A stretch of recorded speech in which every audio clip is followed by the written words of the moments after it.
इतिहास के पन्नों में ऐसे ऐसे शूरवीरों के नाम दर्ज हैं जिनके बारे में जानकर हमें गर्व के साथ एक अभिमान सा होता है कि हमने ऐसी मिट्टी में जन्म लिया है।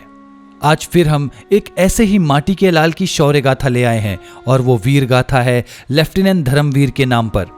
ये वो वक्त था जब पाकिस्तान अब के बांग्लादेश और तब के पूर्वी पाकिस्तान पर जुल्म कर रहा था। वो वक्त इतना बुरा और दयनीय था वहां की जनता के लिए कि मजबूरी में वहां से करीब 10 लाख लोग भारत में शरण लेने आ गए थे और तब की प्रधानमंत्री इंदिरा गांधी जी से मदद की गुहार लगा रहे थे।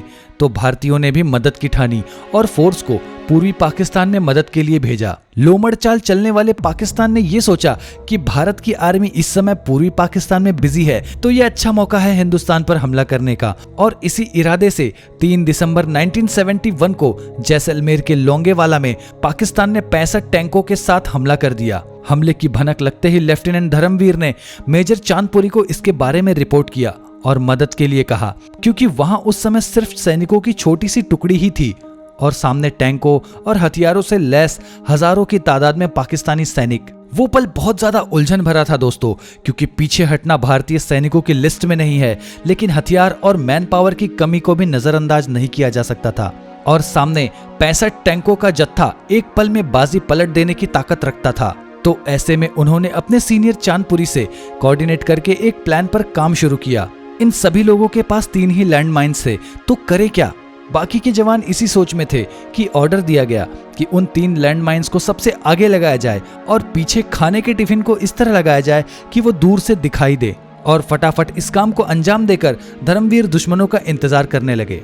पाकिस्तानी सैनिक बड़े ही जोरों शोरों में चले आ रहे थे कि अचानक उनके एक टैंक को उन्होंने हवा में गोते खाते हुए देखा और फिर जमीन पर परखच्चे उड़ते देखा। फिर दूसरा और तीसरा। ये देखकर पाकिस्तानी ब्रिगेडियर के होश उड़ गए और उसने अपने सैनिकों को वहीं रोककर माइंस ढूंढने में लगा दिया। बस यही तो चाहिए था। धर्मवीर पाकिस्तानियों को उलझाने में सफल रहे। दरअसल उनका यही प्लान था कि किसी तरह दुश्मनों को सुबह तक उलझा कर रखना और एयरफोर्स का इंतजार करना। और इंतजार के साथ भारतीय सैनिकों ने रात में छुपकर हमला करने वाले कायरों पर एंटी टैंक गन और आर्टरी फायरिंग करके उनके टैंक और इरादे दोनों ध्वस्त कर दिए। और फिर सुबह होते ही पाकिस्तानी सैनिकों पर एयरफोर्स ने आग बरसा दिया।